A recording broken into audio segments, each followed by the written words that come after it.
So Big Bear AI absolutely rocketed up from about 290 to $3.90 over the last few hours. We saw them absolutely surge in the recent session. So what we're looking at, last time we were covering Big Bear AI, there was one projection that, most investors would look at this and say, that's quite a projection, about 100 to 150%. But what we're looking at here is that it's already made in the last day about a 10% swing back up into this $4.17 range. It's currently hanging out at about $4.22. So it had a very large surge. So I'm going to go over in this video what most investors seem to be ignoring with Big Bear and why we're going to continue to cover it as we have throughout some of the biggest downturns in the last year for them, seeing them drop as low as $2.90 from being as high as $10 a share.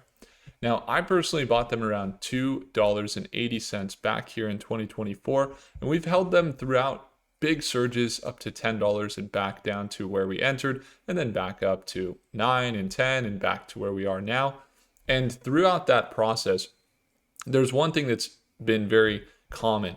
I just talked with an investor yesterday, literally, and we were talking about how the problem is most people are so excited when they see green, but nobody's really excited when they see red. But most investors that are very seasoned and make a lot of money or end up getting the good end of the deal in the markets are usually more excited by red. And so while, Big Bear has continued to sell down, we continue to cover it here. Why do we continue to cover it, all these videos on Big Bear, despite them selling down and selling down? Well, a lot of the people are, looking at this red and then seeing their current levels and saying this is just kind of sad. They're at $4. But again, as someone that entered at $2.80, I'm looking at this and saying, hey, we're seeing a little bit of a breakout right here. They did just have a very consistent downtrend for nearly 6 months from November until today. And they just started to push back up above this EMA. And then over the last few hours, as you could tell, they started to break out, find a previous resistance as a support. And now their nearest resistance that they just shot up to is about $4.40. And their next level of support is going to be that previous resistance right around $4 a share that we'll see how they react tomorrow morning. Now they do have a resistance level that they are facing right up here at about 440, but again, that $4 a share is going to be the nearest resistance that if they do continue to hold above those levels, they are going to be targeting back up into some of these levels around $4.50 to $5 a share. Now, one of the things to consider with Big Bear, especially since they are a company that specializes in the homeland security technologies, they got critical systems in the warfare and defense, and they primarily have focused on acquisitions. They just recently acquired an AI company that services the US government for hundreds of thousands of missions in the US government for AI. And their financials are starting to heat up a little bit as far as news, not that they've had any big surges in revenue, but as their financials start to gear up, you can see that they have financials coming up. Their reports are on May 5th. So they have just a few days before their next earnings report. And as they have had some flat revenue, their income has really increased. Now their balance sheet, has really increased. So while their income has stayed flat, their assets have surged and their equity has increased as well to nearly $610 million. So while they're just under $2 billion, they slightly have a little bit of a premium. But what's interesting about Big Bear is these levels down here. They premium out with their revenues kind of lagging.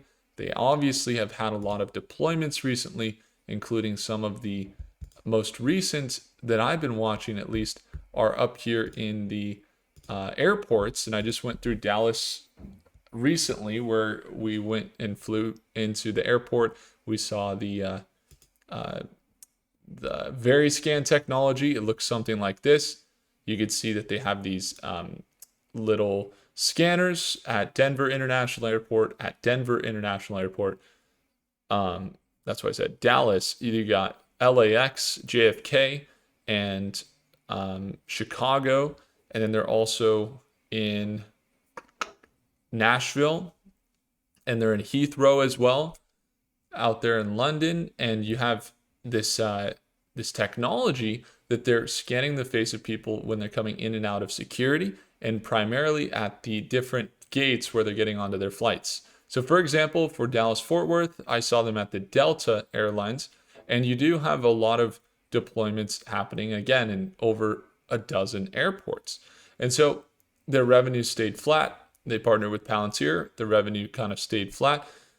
They have built more infrastructure and deployments. Their revenue kind of stayed flat. They got a new CEO. The president, was previously the acting secretary of U.S. Department of Homeland Security. Revenue stayed flat. He was the commissioner of U.S. Customs and Border Protection. Still, revenue stayed flat. So you're like, okay, U.S. Customs Border Protection, that's what they do. Homeland Security, obviously, that's what they do. These deployments, you'd expect more revenue, but they haven't seen that revenue come in. In fact, their revenue has actually declined. If you look at it year over year, you see their revenue is down annually by about 19%. But what's interesting is they still continue to build, and they still continue to be top contenders for some of these contracts as more government contracts continue to be signed with this administration. The TSA here, there's a big checkpoint, and this contract here, it says there have been new actions to this contract opportunity. So we can take a look at this. This was a recent contract from TSA, where they were looking for security effectiveness on manual labor, AI-driven threat detection, and remote screening, and particularly reducing reliance on manual labor, which we definitely saw a big kind of strike, if you will, or where people were not working at the same capacity that they were before when the government was shut down in the Homeland Security. And so when you're looking at these things, the TSA and what's going on, of course they're looking to reduce reliance on manual labor because, the AI never sleeps, and they're looking to optimize for, more digital entries and exits in the United States. And so this is an article, I don't know what's going to happen, but this came out earlier in 2025, and there's new actions apparently to this.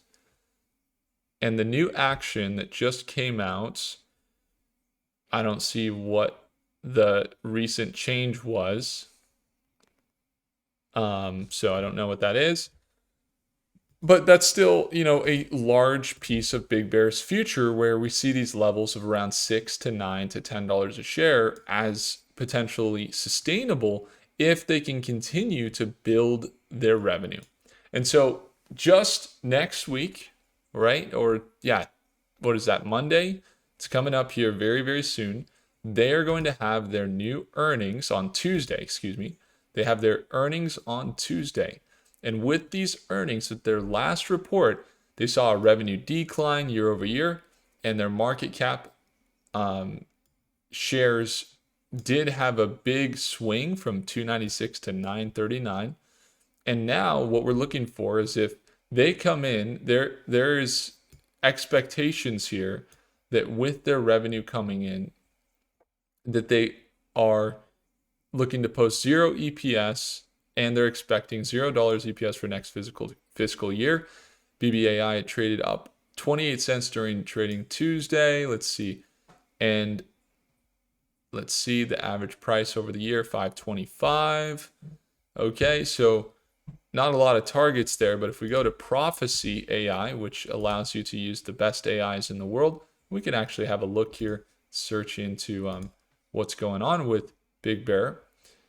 But their earnings that are coming out are happening right around Fed rate decision, right around big earnings for Microsoft, which is happening tomorrow.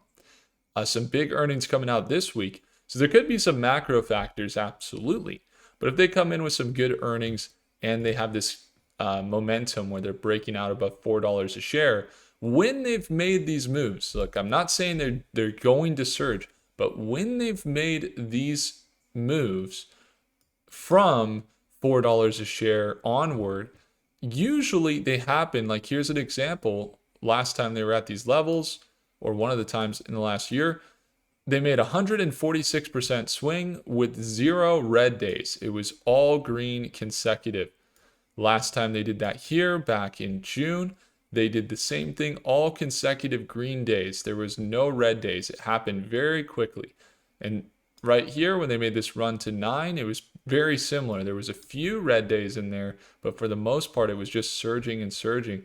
And that's where we're at. We're down here. I'm not saying that's going to happen, but what we would expect here is if they break out above this $4 range, which they just did today, or into yesterday, as we look into today, we are looking at that $4 level and a potential breakout into this $4.50 to $5 range. Over on Big Bear AI BAIG, that would be a 40 to 60 or 40 to 50% increase up to that $5 range if they are trading on BAIG, which they are. They got the 2x over there. So we'll be watching them at market open. Again, I have an average price at 280, but I do think there's some opportunities here where we could potentially trade them if they continue the momentum, depending on how things go into tomorrow.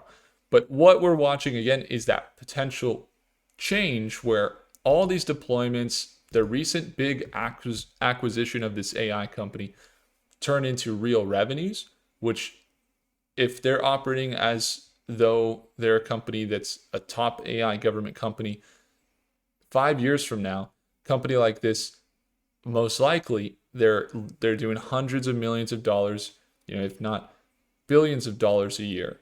And currently, when we look at their financials, they're doing just around 100 million a year. They're doing 100 to 150 to up to 200 million a year.